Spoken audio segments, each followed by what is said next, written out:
నమస్తే, welcome to KK news. నేను శ్రీదేవి. పాలేరు MLA మంత్రి పొంగులేటి శ్రీనివాసరెడ్డి నివాసాలు, కార్యాలయాలపై ఈడీ ఈ ఉదయం నుంచి సోదాలు నిర్వహిస్తారు.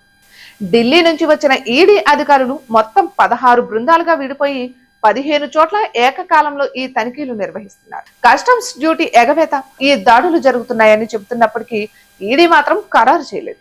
అయినా పొంగులేటి నివాసాలపై దాడులు జరగడం ఇదే మొదటిసారే కాదు.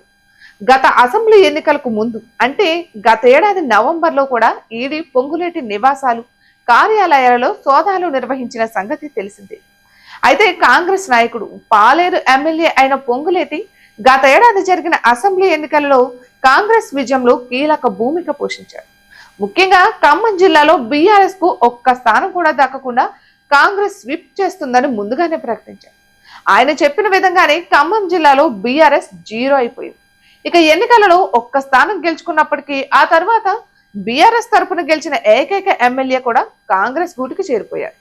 ఇక ఇలా ఉండగా జూబ్లీ హిల్స్ లోని పొంగులేటి నివాసం, హిమాయత్ సాగర్ లోని ఆయనకు చెందిన ఫామ్ హౌస్, అలాగే పొంగులేటికి చెందిన ఇన్ఫ్రా కార్యాలయాలు, ఆయన బంధువుల నివాసంలో ఏకకాలంలో ఈడీ సోదాలు కొనసాగుతున్నాయి. ప్రస్తుతం పొంగులేటి నివాసాలు, కార్యాలయాలపై జరుగుతున్న దాడులకు సంబంధించి ఖచ్చితమైన సమాచారాన్ని ఈడీ అధికారులు దాడులు పూర్తయిన తరువాత వెల్లడించే అవకాశం ఉందని భావిస్తున్నారు.